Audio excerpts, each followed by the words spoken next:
It's Hazel Jarvis, it's Art Online, and today we're going to paint one of my favourite things, feathers. So the first thing that I do is basically assemble my wreath, and I have some grass here which is going to be my linking motif, and I've taped down my feathers with some washing tape. I have a little fabric bird as a placeholder, and I'm going to include a couple of eggs, and these are quail eggs that I got from the supermarket.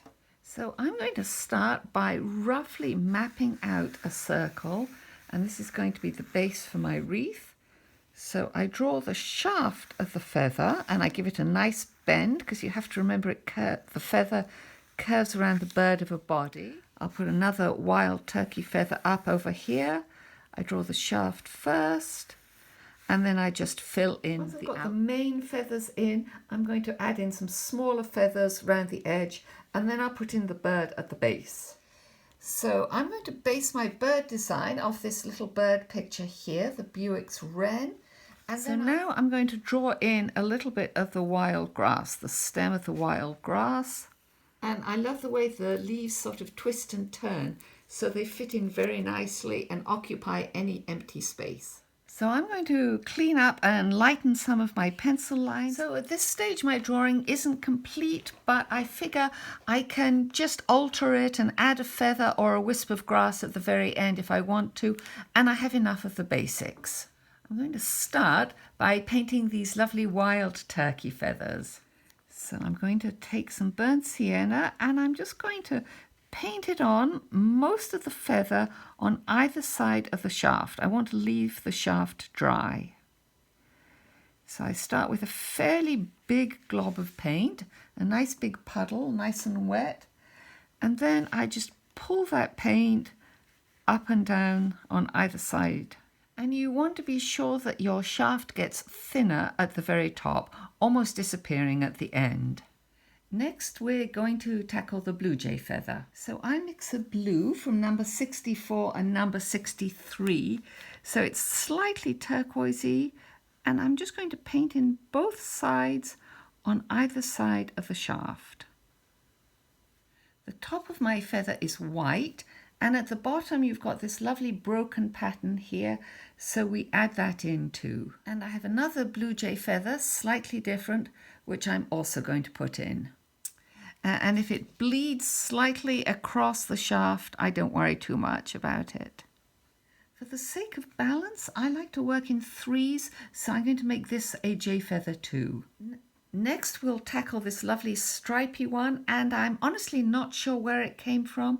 I think it might possibly belong to an owl, but I really have no idea. So for this lovely little feather, we're going to use a mixture of brown, number 47, and black, number 20.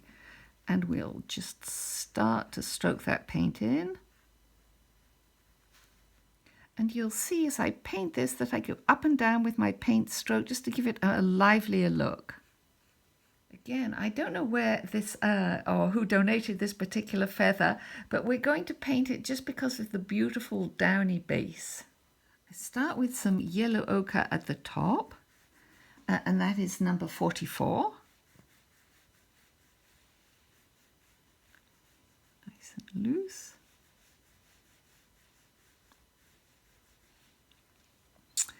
And then I mix up a grey, which is my 61, my periwinkle, with my Van Dyke brown. I knock off as much paint as I possibly can, and I start painting these lovely long sides. Now we're going to do the eggs, so I lighten my pencil line with my eraser as much as possible, and I'm going to paint that egg in with a mixture of 50 and 44, that sort of lovely pepperminty green and a little bit of yellow ochre. There's our second egg. With my favourite detail brush, my Sable, number 2, I'm going to fill in the grass now. I'm going to clean up my pencil line on my little wren and put in a little bit more pencil detail, and then we're going to paint the first base coat on the wren. And I'm going to just simplify the wren's feet. So I'm just putting a burnt sienna base on my little bird. So here is our wreath, and now it's time to add a few more details, and we're going to work on this gorgeous little turkey feather. So I get a little bit of burnt sienna and a little bit of Van Dyke brown on my brush, and I just gently stroke my brush along the shaft.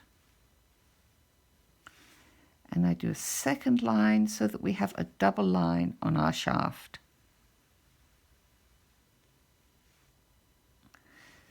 Like so. Now we're going to put some of the gorgeous pattern of the turkey feather on. So with a little bit of Van Dyke brown and a little bit of black, I'm going to put this pattern on.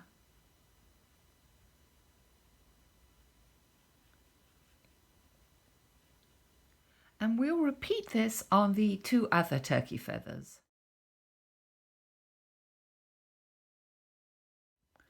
Next, we're going to take some of the bronze or the dark gold, number 90. We're going to mix it with a little bit of the burnt sienna, and we're going to put it at the tip of the turkey feather.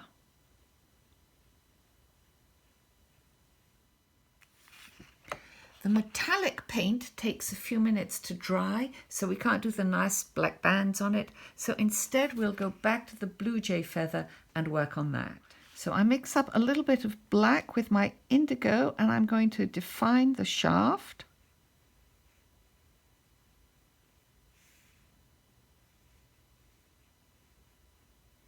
I'm going to put some lovely little downy touches down at the base.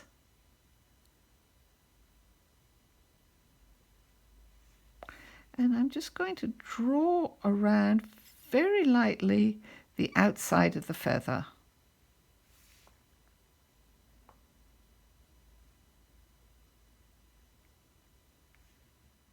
And now we'll put in the pattern on the feather. And here is the last feather going in, or rather the last blue jay feather going in. So you define the shaft. Complete the outline, just very gently, and then I put in the pattern.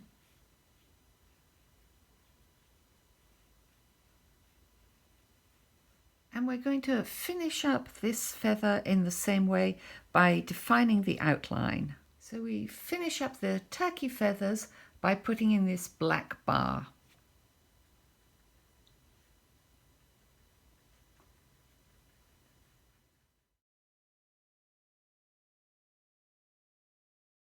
We're going to take a little bit more of the Van Dyke brown, and we're going to put on the speckled pattern from the edge. And I just lightly paint on some shapes of different sizes. And now we turn our attention carefully to our wren. So with my brown, I'm going to fill in the eye. I'm going to mix a tiny bit of lavender with some burnt sienna and just put in some shadow underneath the neck and on the belly. I'm going to put a little bit of shadow in behind the head and to define the wing.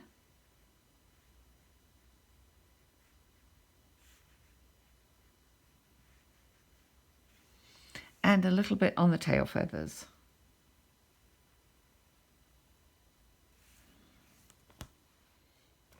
We're going to tuck in a claw very carefully. We'll darken up the eye. We'll add some pattern on the wing.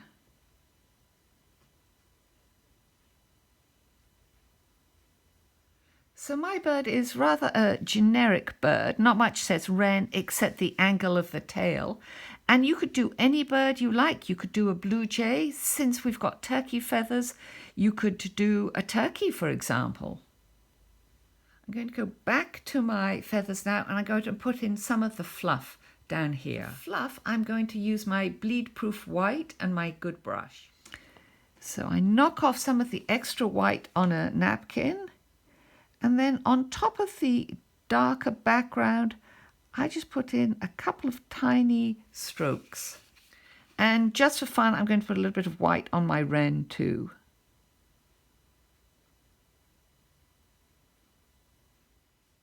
a little bit more fluff, a little bit more down. So for the down, it's these very faint, thin strokes, and then a tiny little sideways motion.